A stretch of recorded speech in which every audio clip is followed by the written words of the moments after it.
Olly Blackburn. I am a director at Great Guns, so I'm the guy who you go up to and tap on the shoulder and go, "What are you doing right now?" I'm that guy. Um, let's start off with we have Katie Riddle with us, who is ECD over at Mono in Minneapolis. She's been at Mono since 2018, joining as a creative, and she became creative director in 2019, then ECD in 2022. Before Mono, Katie was creative director at Made Movement. She studied copywriting at Miami Ad School, and she has done campaigns for Walmart, the Whitney, Lyft, and recently a fantastic series of campaigns for Denny's, which are incredibly funny, and I recommend everyone to seek them out. We also have got the fantastic Britt Nolan, who is president and CCO at Leo Burnett in Chicago. He has been CCO since September 2021. He actually has been at Leo Burnett since 2009, had a short break going to DDB Chicago, but then came back to Leo Burnett. So I guess something about Leo Burnett is really working for Britt, and maybe he'll tell us as we get into this. And last but not least, we have James Robinson, President and CCO of Momentum Worldwide, where he has been since 2018, where he joined as ECD. And before that, he was at the Martin Agency, Venables Bell, and Mad Dogs and Englishmen. So now, without further ado, I would like to hit you all with our first question. And the first question is, if you could choose any of four people, dead or alive, to attend a dinner party, who would you invite? And let's start off with Katie. Oh, goodness. Okay. Barack Obama. I think he's very wise, can learn a lot from him. And, would like to probe him for any secrets that he has. Keeping on that track would be Lee Harvey Oswald. I just gotta know. Maybe you don't want to sit those two next to each other. Yes. That's such a good one. Plastic knives. And then my grandmother, because I miss her terribly and I would love to see her again. And then I feel like this one is a cheat, but Taylor Swift, because she would bring friends. So it wouldn't be her alone. It would be like she'd come with her posse. And I'm a Swiftie, proud Swiftie. So, those are my four. I think that would be a very fun dinner party. It would be a very lively one. What would be your sort of icebreaker to start the dinner party off with? Oh goodness. I think we'd all be looking at Lee like, come on. Right. Right. And then apparently I just want to know all the secrets. So then I'd be like probing Taylor for like, okay, what song is about who and all of these things. So and what happens if Obama's like, yeah, I knew Lee didn't kill Kennedy all along. It's like locked in the vault of the White House. Every president knows that. Well, what else do you know then? Then my next question would be, tell me about the aliens. I'm coming off as a conspiracy theorist and I'm not. But I like to know what's what. Still nice to know, even if you don't have to be a conspiracy theorist, just to be intrigued by such things, I think. Yeah, I like to know the answers. You've got the Obama Taylor Swift thing because he called Kanye a jackass after the awards. So you've got that kind of link going on. That's true. Your grandma, I'm sure there's something going on there that maybe you can reveal to us.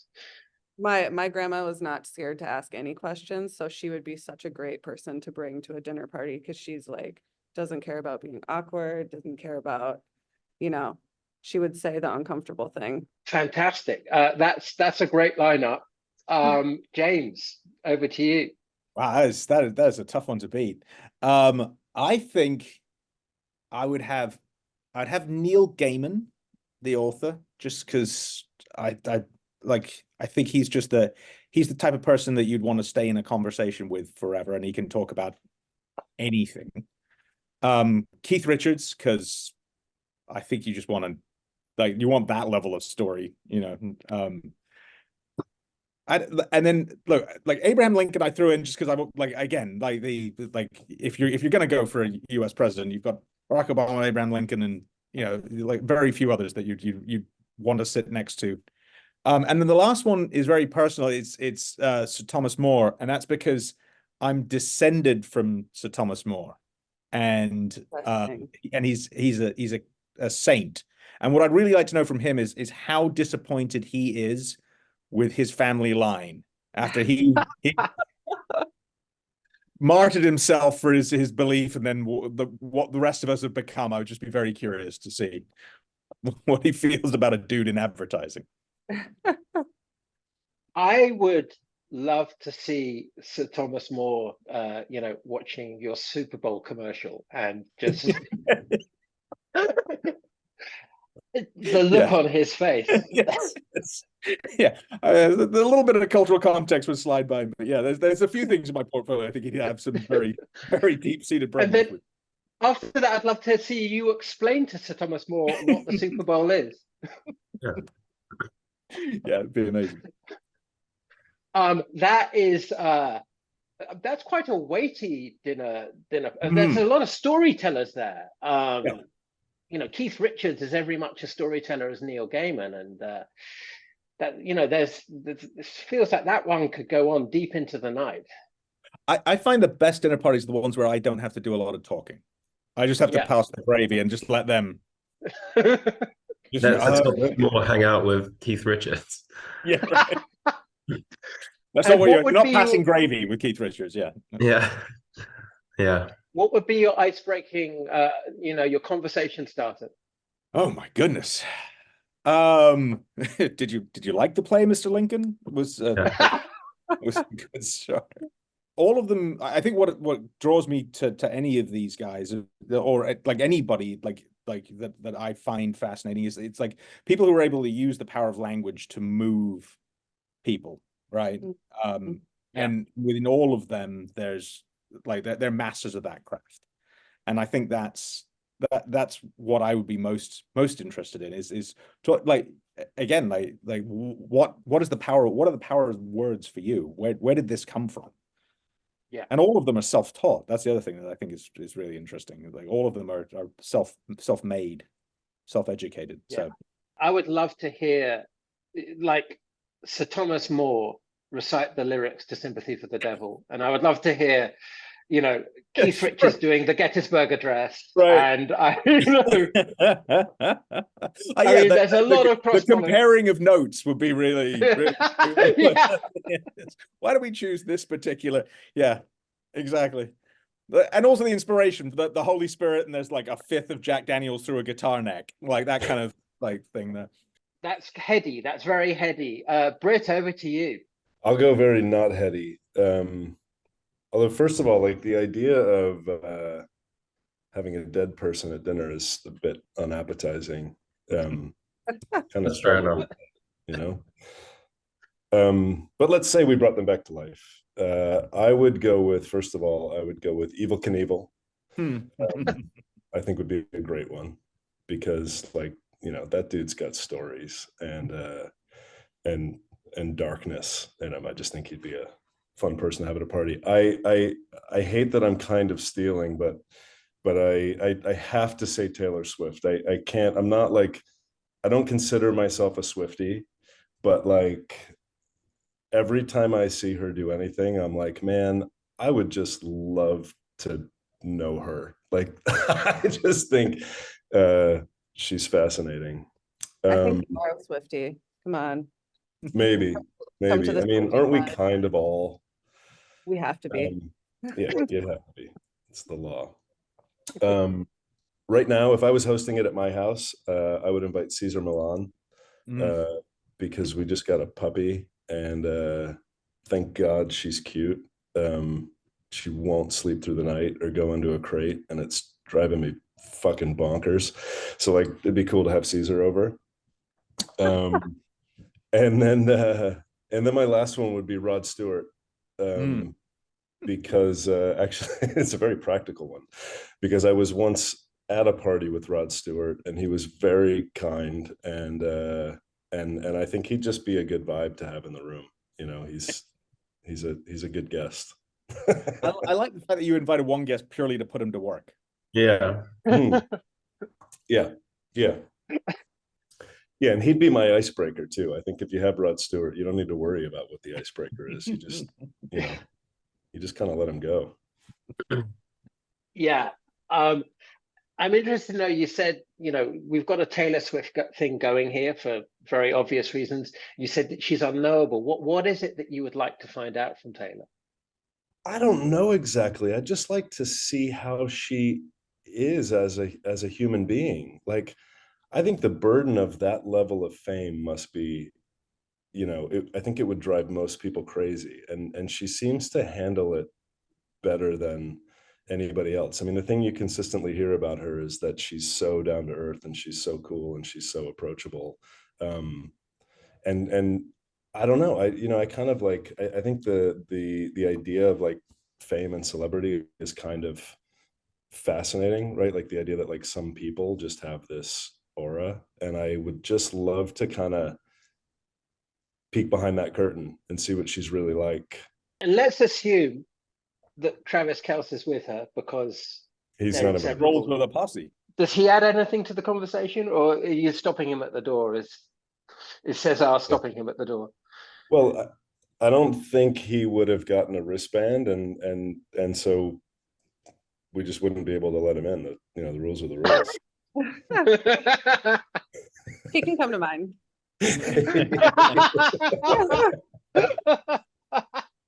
Oh my God, we now got a multiverse thing going on. In the multiverse where he's banished from your dinner party, he ends up at Katie's dinner. Oh, this is like, whoa, everything everywhere all at once. Okay, before my mind fries, let's go to the next question, which is, we want so much to fit in and forget the very thing that makes us stand out. What is the one thing that makes you stand out? And Britt, let's start with you. I find this question very difficult because it forces one to engage in some self-awareness, which can be a little stressful. Excruciating, to be honest, in my opinion. Right? Yeah. Yeah. I think, there's a lot of tall, bald white guys in the world, so it's not that. I think maybe like my sarcasm, maybe a thing. Like in this industry, I know there's a lot of cynical people in advertising, but I'm really kind of incapable of taking this all too seriously, and I find it as like a beautiful defense mechanism, but it is like a little different. We can get very, very serious about this, and sometimes I feel like I'm the only one that they can't totally get there. I do get stressed, but it's very hard for me to turn that that sarcasm, that cynicism off. Excellent. Katie, how about you? Well, when I got this question, some of the reactions I heard were, oh, fuck, I have to be self-reflective. I don't want to do that. So I asked people what makes me stand out. Rather than me doing the homework, I passed it on to someone else. So I'll just read a couple of their responses, which, by the way, if you ever need an ego boost, just ask people to do something like this for you, and you'll be like feeling really great about yourself. So one person said, it's your passion, you care about the work, you care about the idea, you care about the people, you care about selling in the work, and you care about the client seeing why it's strategic. So all around, it's about your passion.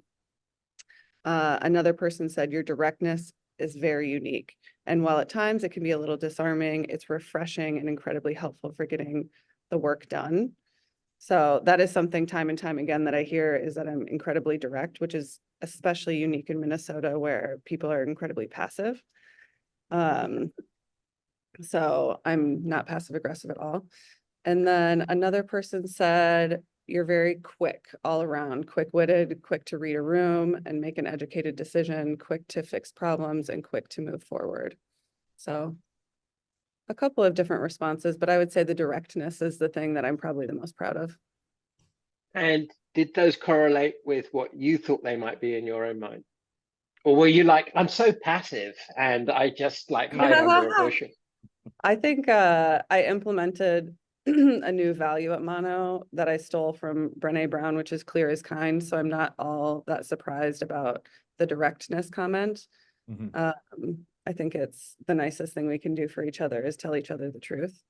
So I was not at all surprised by that one, but the other ones you kind of forget, right? What your the image you put out into the world is because you're just sort of being yourself. So it was nice to see some of those things reflected that I try and implement in how I direct or how I lead. And to get that coming back at me it was a nice moment to say, oh, okay, I'm doing some of the things that I hoped to be doing. Right. And James, over to you. God. I think it's my total lack of self-awareness makes me think. No, I think what makes this is a really difficult one, but like if I had to put a pin on what makes me different is I grew up like I'm an expat kid, right? So I grew up moving every 3 years, roughly, countries. And because of that, I've always had an outsider mentality. So I'm English by birth, but I'm not English. I've lived here a long time, but I'm not American. I've lived in Japan, but I'm not Japanese, like all that kind of stuff. So wherever I've been, I've had this ability, or not an ability, I've just been put in the position where I'm stepped back. I'm out of the conversation a little bit. I'm out of the society. So I get to look at it a little bit more expansively or a little bit more dispassionately. And that sort of gives me just a different, there's the constant like outsider mentality. So it's really like with like the dinner party I was at, right, that we just talked about. I'd be much more comfortable stepping back out of it and letting it happen rather than running it, right? So I'm a bit more of an observer and I'm a bit more of an outsider, and that sort of helps me in my job a lot. How does that kind of inform the way that you lead people as well? If you're So I think what it does is it allows me to be very inclusive, right? In terms of like how my creative team is built, how I respond to points of view, how I'm much more, I try not to arrive with a conclusion. I try to feed off of what is happening from my teams and from my clients, and build from there. So I like the idea, and this is me stealing from like Dan Whiten and others, but the idea of going in dumb, and going in naive, like the way that I had to go in to every culture I ever landed in of like I have no idea what but the idea of like needing to learn and absorb it before trying to navigate it. I think that's what I do very well. So I do that with systems, with teams, with clients, and that's what makes me stand out. And a total bastard, like That's what we've all heard. Yeah, that yes. was the first thing we heard. Do you find, because we live in a culture, particularly in advertising, where everything is now, go, speak as soon as possible. So do you find that more sort of like thoughtful, reserved approach? Does that ever put you into friction with the advertising culture you work in? No, I mean, like again, it's about like advertising is about standing out in a lot of ways, right? So being a little more pulled back next to the person who's the center of the room, like does actually like it actually helps because then you become a counterweight to a lot of that a little bit. And I get to like I think a lot of what we miss in like a lot of what advertising does is it puts you in positions where you're sort of your knives are out a little bit, right? Your elbows are out. Like we're competitive with each other. We're competitive because like we've got shrinking budgets and we're all fighting for that piece of a pie. And I think what my approach has always been is to pull everyone as close to me as possible and like find the ways that we can collaborate with each other so that you get the best outcome for everybody involved. And I think that is it's not in friction with it. I think it actually helps to calm situations down and help navigate through for the like, look, we all want the best possible thing. We all want the best thing for our clients. We all want to be famous. We all want all of those things to happen. And we all want our teams to grow, our businesses to grow. And I think if you can navigate the way that makes all of those as much of that come true for as many people as possible, I think you're on your way. Okay, great. Addison, do you want to go with the next question? I can take this one. James, well, I know you just spoke, but you've gone last, Sure. so we're going to go first with you this time. Which cultural event during your lifetime do you feel has had the biggest impact kind of on who you are today? Wow. The Taylor Swift concert. Taylor Swift concerts are pretty good. I'm trying to do them without being like massively heavy, right? Yeah, yeah. Because you Yeah, go into like for I think for a lot of us, like, you know, I was in New York when 9/11 happened, right? That yeah, was a massively, that was a huge shift in, I think, everything, like in how we viewed the world. And yeah. right, so that was a big one. This is the first time I went to an Iron Maiden concert. And this would have been 14, 15 years old. And I still go. I've actually taken I've taken my wife, who's very cool and would never be seen dead in an Iron Maiden concert ever, and I've taken her to it. And there's a moment of when you're watching something like that is so, for lack of a better word, wonderfully unironically cheesy. And you see the crowd let go, and they've obviously let go of any sort of defense or shield of being cool. They're just uniquely and 100% exactly who they are. They're not selling anything. They're writing songs about zombies that go to war and all that stuff. And their show is Broadway for people who get in fights at bars, I would imagine. I would think is maybe the best way to put it. And that I think that approach of one being true to yourself, not being worried about what is cool, not being worried about what is like what is now like it, and be much more like creating something that is just good, right? That is enjoyable and just fun, and that draws people in and creates community. I think that's always been a formative part of like my creativity. It's like everything I did, everything that I'm into, right? Another one was going to my very first Comic-Con, which was before like Comic-Cons were cool. Like this way back, like in the early 90s. And landing there and realizing, as a nerd and someone who's grown up like fascinated by this stuff and who only cared about artwork or whatever, going there and realizing there was an entire world of people who cared as passionately about that. And again, without that sense of like irony, or without that sense of cool, or without that sense of doing it for any other reason other than because there wasn't a future in it at that point, just for the pure love of it, that those things, like, and that's what I love. I love people who are doing that. I love people who are doing things for the pure passion of it. And it's what I hope we get to do a little bit in this job. Yeah, I think without being too morbid, I guess it's like a bit of a purity that is maybe slightly more difficult to come by these days, possibly. Well, it's like growing up as like a proud, you know, person who got occasionally shut in a locker, right, in high school, right? It's like nerd culture became culture. In a Yeah, way, like in the war of like jocks and nerds, the jocks sort of took over for a second. Like yeah. it'll come and swing back. We'll get pushed back in the locker again, and everything will be fine. We'll go back. Okay. Okay. Well, thank you very much. How about you, Katie? Global pandemic. I'm not going to choose that one. Yeah. I think I'm going to go way back to when NSYNC put out their video for It's Gonna Be Me.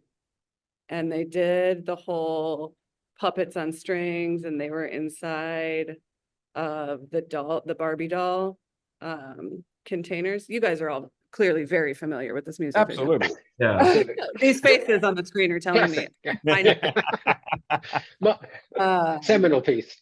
But anything in pop culture during the 2000s, like really, I feel like shaped who I am, because I was like, oh my gosh, look at them doing that. That's so creative. That's so interesting. Like, it just was incredibly inspiring. Like seeing Britney Spears at the VMAs with a snake around her neck. Like these are all the things that shaped my young childhood and adulthood. and, you know, Bennifer 1.0 and now coming back with Bennifer 2.0. all of these things. Like, I'm here for it. But yeah, I personally love pop culture, and anything that makes like a huge splash like that is very fascinating and interesting to me, and like that takes over in the zeitgeist, like Britney Spears freaking out in 2007. It's been really interesting, like watching that in the moment, right? Where she took an umbrella to some paparazzi people, shaved her head. Yeah. And we're like, as society, we're all looking like, oh my gosh, what's going on? She's insane. And now it's been really interesting seeing that story come back around this year as her book was released, and realizing, oh my gosh, she was going through a very serious mental health crisis, and it was all wrapped up around her children and not being able to see her children. And as a mother now, it's just interesting to see sort of that full circle moment, and like, oh wow, she was really struggling, and that's incredibly sad. So all of that is to say, I love pop culture, and just seeing humans in the limelight, kind of like you were saying, Britt, is like a fascinating experiment. So a cultural sort of moment like that, I find, like, I'm so into the Taylor Travis romance. I'm like, is it real? Is it not real? Like, what's going on there? It's just like how society can put a spotlight on something is crazy and super Like, interesting. those early noughties, like pop culture of the early noughties was a very unique period. Like I was Loved maybe, it. like just a little bit too young to like fully embrace it, and but it was still very much like a huge part of my childhood, and it just felt like a very new Well, it's also that we haven't defined it, right? It feels yeah. like we've like, well, now everything's fragmented and splintered, but it was also like you could have corporate acts, but they could do crazy. It's like at the same time you had Britney Spears, you had Nirvana hitting at roughly the same time, right? So Yeah. like sort of still active, or like, you know, all these different subgenres and things that happened. Really interesting. Yeah. Like I watched the Woodstock 99 documentary the other day, like that kind of era. Yeah, it was a very interesting time, I think. For me, it was 9/11. And I'd say that because, like, I mean, there's so many reasons that it was that for so many people, but Yeah. the timing of it in my life, in terms of like, you know, what's had an impact on who I am today, was just really interesting. Like I graduated from school in 2001 and knew I wanted to get into advertising, but like over the course of my last year, everybody that I had been talking to that, like, you know, in 2000 was like, oh yeah, you know, you should come here, we have jobs. Like over the course of that year, it all became, hey, we don't have anything, we're laying people off, you know, things got really tight. And so it took me like a while to find something, and I had just gone down to this tiny agency in Charlotte, North Carolina, which was never where I imagined that I would live. And you know, I mean, there were like 15 people, and you know, I was really questioning, like overthinking my career and stuff, and they offered me the job on September 10th, and I came back, and you know, with this offer letter in my hand, sitting at the kitchen table the next morning watching that happen, and realizing that, like, while everything had been kind of tightening up, like that just like put the cap on it. That was like, holy shit, like you can't count on anything. Like, you know, stop thinking so much. Just say yes, just go. Right. And immediately I'm like, I got to do this. You know, I got something. You know, life is short. All of that kind of stuff that put in perspective turned out to be, you know, just the decision that led to kind of everything else. And I don't know if I would have made it, you know, had there not been the world telling me, like, you know, just stop it. Yeah. And Britt, do you think that had like an impact? Because these things happen at a formative moment in our lives, like, for example, graduating and starting a career, and just thinking of your work, which is brilliant, mainstream, but it has an edge to it, like mayhem, you know? There's always like a sort of an interesting dark undercurrent to a lot of that stuff. Do you think that experience maybe fed into your creative process? Yeah, perhaps. I mean, I do really like have an affinity for for darkness, dark humor, mostly because Right. it seems to be the But thing that, darkness and humor. yeah, exactly. Well, I think, and it's interesting how they're related, right? Like humor relieves darkness. And I Yeah. thought it was very interesting post 9/11. There were these few months when nobody quite knew how to feel or when we could stop being so serious. And I remember, like, some of the best laughs I've ever had in my life were after like really horrible things. I mean, I literally like remember going to my grandmother's funeral, and right after that, a group of us were like, let's go see The Hangover. But I hadn't seen any previews or anything. And I don't think I've ever laughed so hard, at a movie Yeah. in my entire life. Like those emotions can be like, humor can be really cathartic when things are dark. And I remember like SNL coming back after September 11th and, saying like, it's okay to be funny. I actually had not noticed what you noticed in my work, but yeah, I would say those are two very, I mean, they're very like closely connected for me. Yeah. Um, yeah, I think we need it. And I also like it's probably also informed like I I don't I haven't really done much work in my career that's like very heavy, like pulling the heartstrings, like, worthy cause kind of stuff. I tend to think that if we're putting content out in the world that people didn't ask for, it should be, light and enjoyable and, bring them a bit of uplift. And so like, yeah, it's probably related to like, I don't really like feeling that way. I think other people don't either. So let's Yeah. relieve it. It's an interesting thing because laughter, I agree with you with what you say. Laughter can be like an exorcism, to be able to laugh, great example, like Life of Brian, the end of Life of Brian, you should not be laughing at that. Mhm. But the act of laughing at that makes it all okay. And I just think, especially now, laughter has a real place in the world. But we have to be willing to laugh at things that are uncomfortable. 100%. Yeah. Yeah, totally. And like, yeah, I mean, I think it kind of helps us cope with things that are uncomfortable. Um, Yeah. you know, Cool.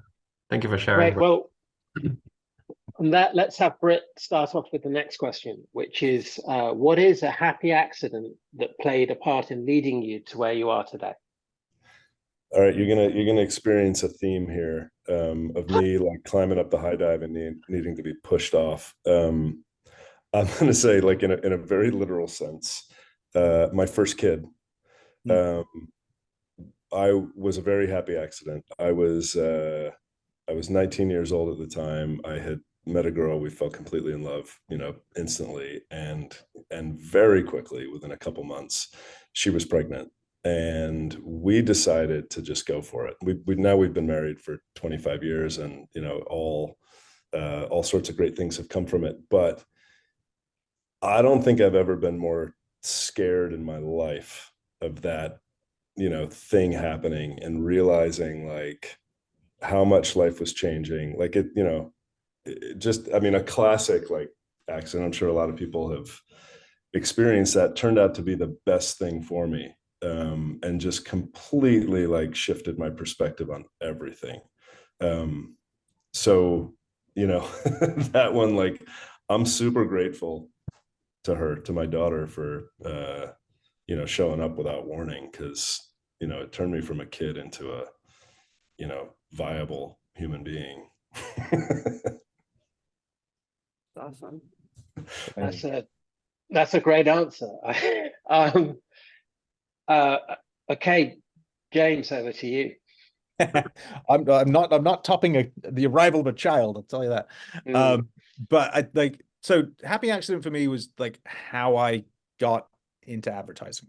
So I was in Japan, and I was like, I couldn't figure out what I was going to do with my life. And I went to a party with my girlfriend at the time, and she introduced me to an agent, and I ended up in really bad Japanese commercials. And usually as like a piece of scenery, kind of walking walking through the background, like being the pizza delivery guy, anytime they wanted it to look like New York. And when I was on one of these sets, it was for a Toyota commercial, I think, and there was an American creative team there working for Dentsu, and I just remember like just wandering over to them between takes and starting to talk to them about like what do you guys do here, right? And walking away from that conversation being like, I think I can do what those guys did. So if I'd never gone to that party, I never would have found out what advertising was really, or what the role of a creative team could be in advertising. And I went back to New York. I took one class that happened to be taught by a guy who ran Mad Dogs and Englishmen, and I think he hired me because I was the Englishman in the class. So I think I got in through prejudice. If I hadn't gone to that one thing, I never would have had a career in advertising. It led from there, from Right. one party. And what is the weirdest product that you acted in Japan? Oh, I did a commercial for a credit card called Mujin, where it was not the product that was weird. It was like the concept was that we were aliens on. So I was painted green and with a Beatles. And by the way, I can't act, so the only reason I was getting by was just because I was tall and I had blue eyes. So like I was painted green. I had a Beatles wig on, and I would go Mujin-kun, like that was something I had to do. So that was one of my that was my formative stuff. And since then I've always had sympathy for the actor in the spot, because I know what it's like to be on the other end of that with someone's crazy idea splattered all over you. Katie, over to you. When I was on maternity leave with my first child, I was supposed to go back to the office the following week. Let's just say this happened on a Thursday, and I was laid off on a Thursday. So I was laid off on maternity leave. Ooh. And at first I was like, shit, we had just renovated our house. We lived in a different state. And of course, like your first knee-jerk reaction is like, crap. And then I thought about it for about an hour longer, and I was like, this is great. I want to go home to Minneapolis, and this is actually a blessing in disguise. And it was very freeing actually for me to say, oh, let's just go home. This is great. Like I was technically under a contract where if you took maternity leave, you had to stay for another year at the company. Mm-hmm. You had to pay it back. I was released from that.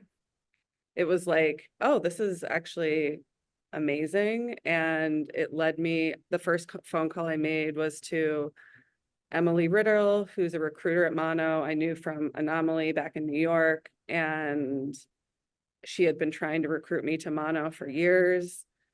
And I called her and I was like, do you have any jobs?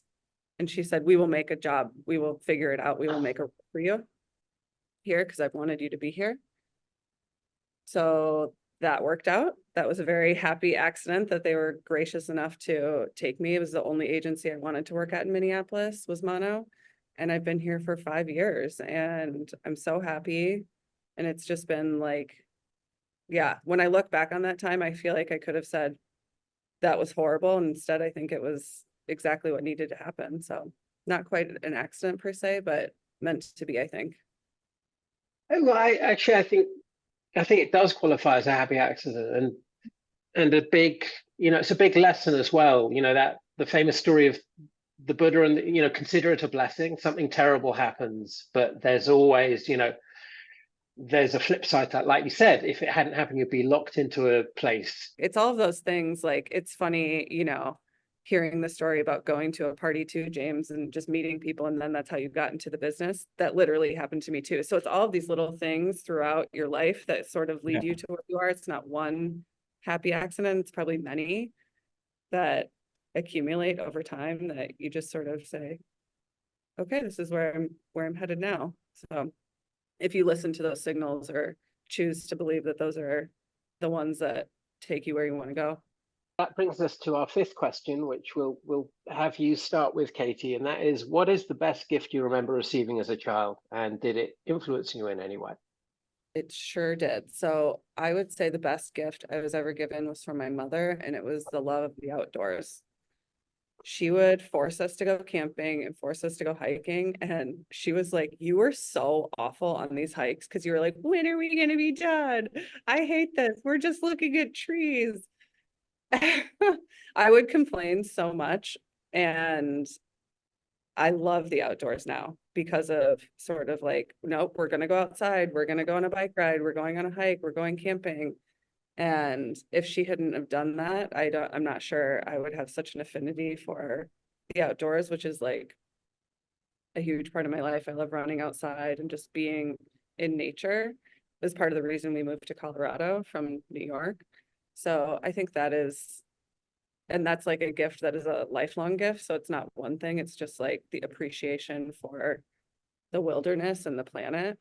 And it's something that I'm trying to instill in my own children, even though of course they're complaining at me and I'm like, of course, this is coming back to bite me. But yeah, I think that's like a beautiful gift. That's an easy one to give as a parent. Yeah, that's great.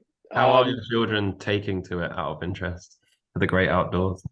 Children are still quite young. I have a 6-year-old and a 2-year-old. So the 6-year-old, she doesn't mind being cold, which is helpful in Minnesota. That's really, really helpful. And we have a pool, so that helps them get outside in the summer. So far so good, but you know, kids love to give you hell once in a while. It's like, Cool. let's go on this hike. And they're like, what are we doing? Why are we walking in the middle of trees? But they'll get it in 20 years. They'll love it. Yeah. Britt, over to you. I'd have to say for me, that one year I think I was like 15 and I got a snowboard for Christmas, which I had been asking for mostly because like I was hanging around with a bunch of skaters and I thought, you know, I was a skater and I really wasn't very good at skateboarding. And I had been snowboarding like once. And I was like, I had decided like I am a snowboarder and I asked for it. And I got this snowboard. I was so excited. And I talked my parents into taking me the next day, like alone to the, I won't say mountain, it was a ski hill. We were living outside of Minneapolis and went to this little hill. And I got up there, I'm all by myself. I take the chairlift up and I go to ride and I sucked. I could not have been worse, right? Like my idea of what I was capable of versus the reality was so far off that like, I felt sick. I'm like, dude, you are a phony. And I couldn't, and I like, I couldn't admit it.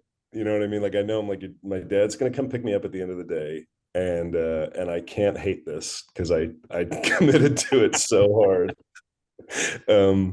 It hurt in every possible way, but it did, like, you know, because like a gift that had an impact on me, like I committed to overcoming that. Like becoming a good snowboarder became like the most important thing in my world, and I did. I figured it out. I fell in love with it, and it became a huge part of like the next 15 years of my life. But I'll never forget that moment of being like, why did you ask for this, you idiot? Like I was such a poser. I had no business. And it was like it was like a nice snowboard. I absolutely should not have been anywhere near it. I can relate, to be honest. I got a skateboard probably around a similar age and was so bad that I would scrape it along the wall so that it looked like it had been used. I know that trick. Yeah. I just liked big chunky trainers and baggy jeans. That was the main thing. Yeah, I never did quite pick it up though. So you got one step further. Yeah. I just have images of you on that snowboard just falling down again. And I'm like every 10 feet, like it was brutal. Like people were laughing at me from the chairlift above. Yeah. Well, you know, I'm actually I'm dyspraxic, so actually I have no sense of direction, balance, or coordination. So I literally, the few times I've tried, surfing or snowboarding, I'm good if I'm up for half a second. That's good for me. I'm a tragic surfer as well. I'm a tragic surfer. But I do think, the lesson, I mean, it is like, and it's relevant to what we do. I mean, James mentioned this earlier, but like so much of our jobs in this business are like going into an unknown situation, right? You enter a thing you don't know anything about and you got to figure it out. And that's what's fun about it, I think. It's so it's a really good, like it actually like that experience kind of, in a very serious way, like it did shape my point of view of like get thrown into something and like figure out how to ride it. Like that's the game. Yeah. Yeah, but you've got the added thing as well of you thought you were going to be great at this. You had to confront the fact you sucked, and then you had to pick yourself up and become great at it, though, right? Yeah. So I had the long hair, I had the massive pants. Like I was like, this was my identity. It was yeah, a phony. James, over to you. Oh, the greatest gift I've ever been given. It's the GI Joe USS Flag aircraft carrier that I asked for probably from about 1984, dating myself as how old I am, like pretty much until now, and no one has ever bought for me. So it's a good lesson in like you're not always going to get what you ask for. That's my first one. But the real one, actually, the thing, my father, when I was like 5 or 6 years old, and he's not even gonna remember this, he bought me a Flash comic book, right? And I think he bought it because like he was looking at me going like, this kid he's diabolical at any kind of physical activity. He can't kick a football, he can't swing a tennis racket, he's never going to play golf properly. I just need to figure out something that's gonna like spark his passion. And I think like the moment that hit my hands, I still remember the cover. I still remember what it smells like. I still remember what it looked like with the pages turning. And that launched me into creativity, right? By copying that, I learned how to draw. By writing my own version of that really probably bad story, I kind of like I learned how to tell stories, and that sort of led me into all the other creative pursuits that I did. So from that one throwaway gift, which he probably picked up on the way home from an airport in Spain, like that was everything. Yeah, that's great. I can really empathize with that. Being terrible at physical sports as superstar. Addison, do you want to choose one of the two bonus questions? I'll leave that responsibility to you. Okay, I can go for it. I like this is a fairly serious one to end on. Well, not too serious, but did you have a mentor? I mean, I guess we all have mentors, but is there perhaps one mentor that really stands out? And what did they teach you? James, we'll start with you.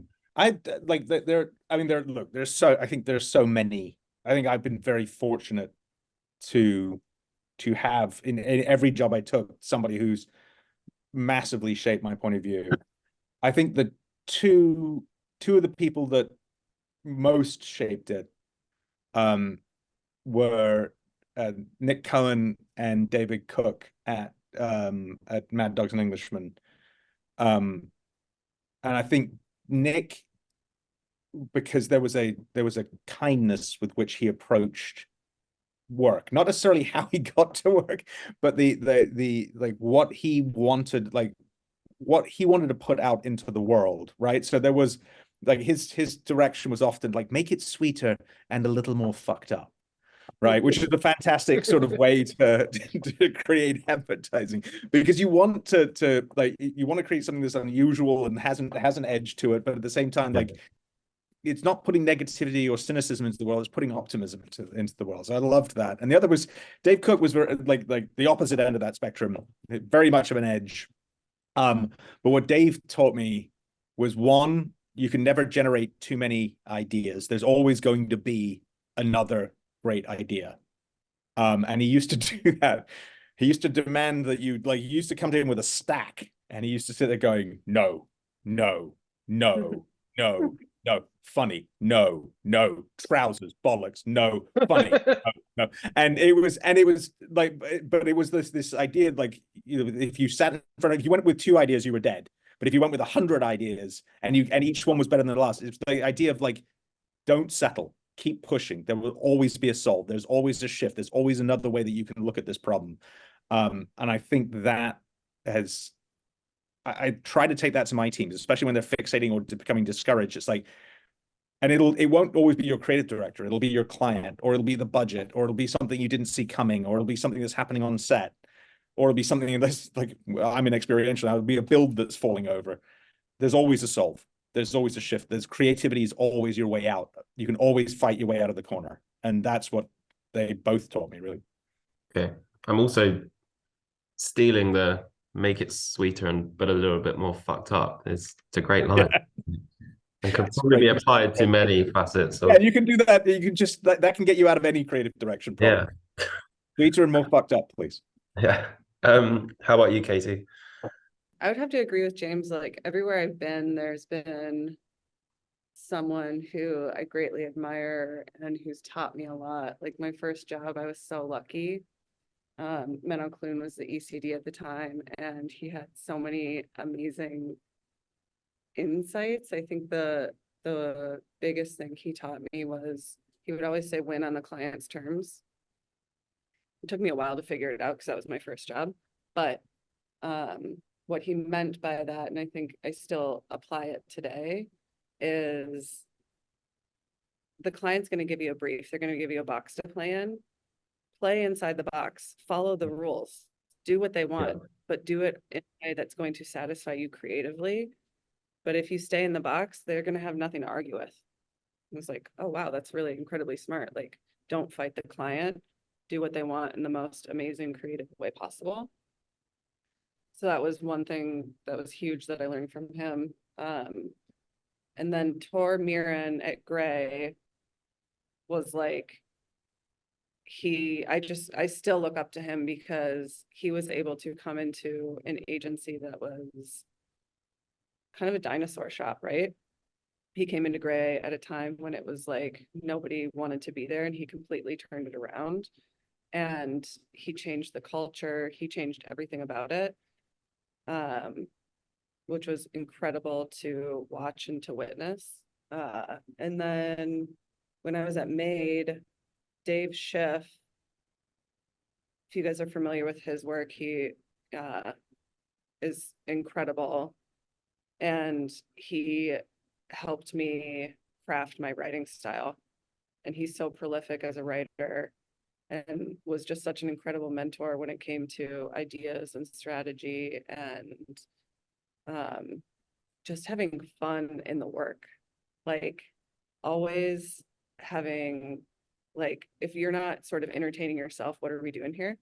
Like we have some of the best jobs in the world. Let's have fun while we do it. And so yeah, those 3 people have certainly been influential on where I am today and sort of how I approach business and creative direction. So interesting to hear about someone who came into a culture that was set in its ways and turned it around.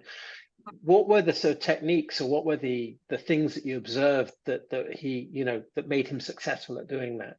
I think one of the early things that he did was he really got in the work. He was like, this is what we're doing. This is like, he would write. He would be super influential in sort of the weeds and steering, making steers and creating sort of the work he thought would be best and the most influential. I think also Gray was so good at creating culturally relevant work, especially at that time.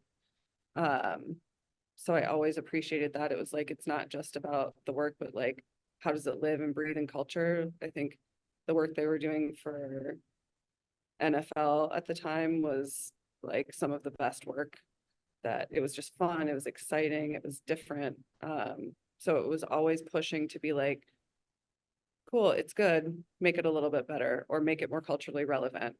And then when it came to culture, it was like, it was like a freaking party all the time. Like I've never gone out so much.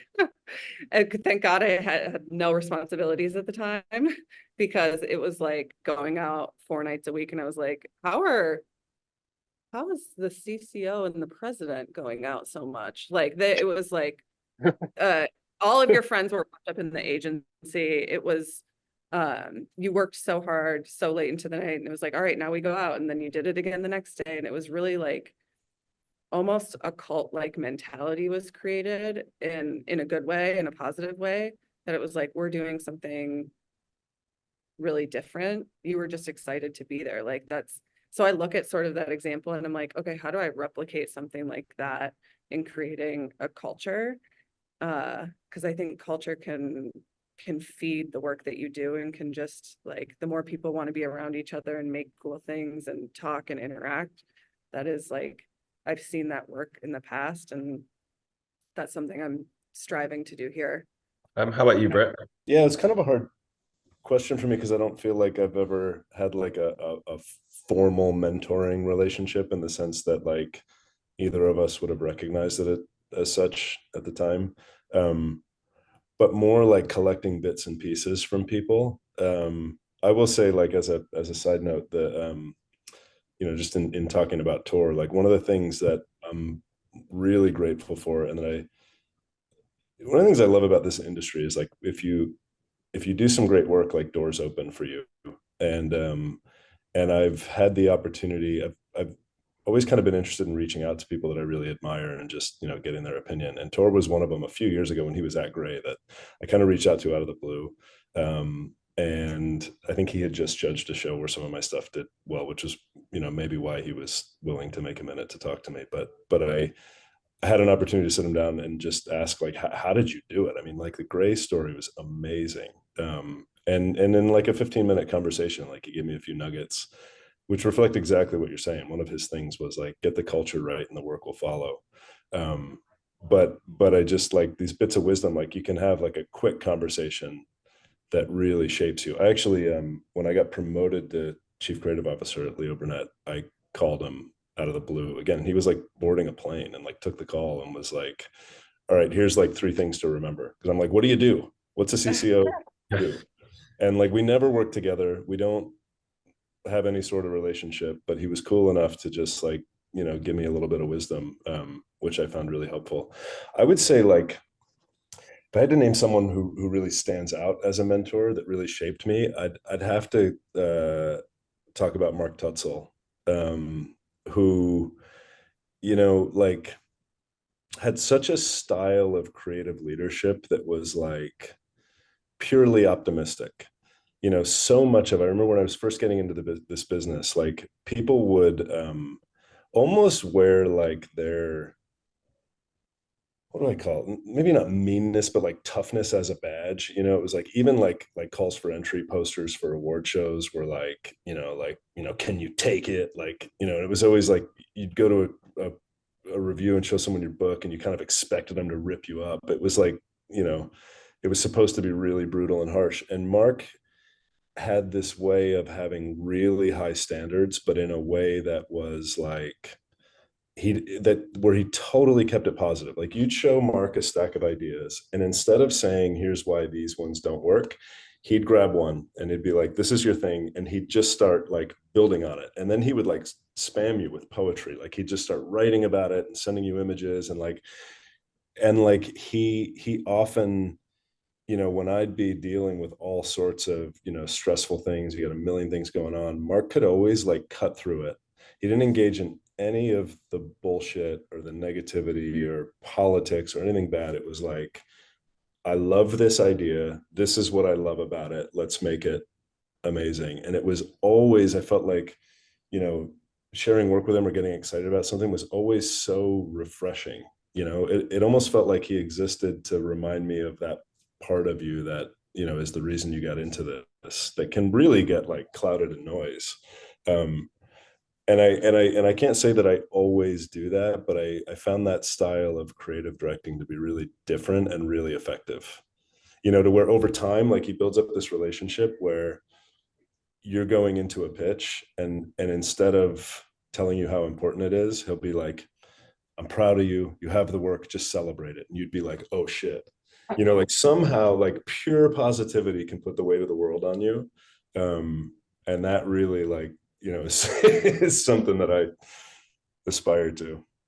Thank you so much. It's been a great discussion, and it's been so good to hear you all, just loads of nuggets in there. And I hope that, you know, loads of people aspiring in the industry watch this, because there's so much interesting stuff that comes out of just a great conversation like this. Thank you all so much. It's been a real Thanks. privilege and a pleasure to have you all. Thank you. Yeah, thank you. It's been fun. A lot of fun.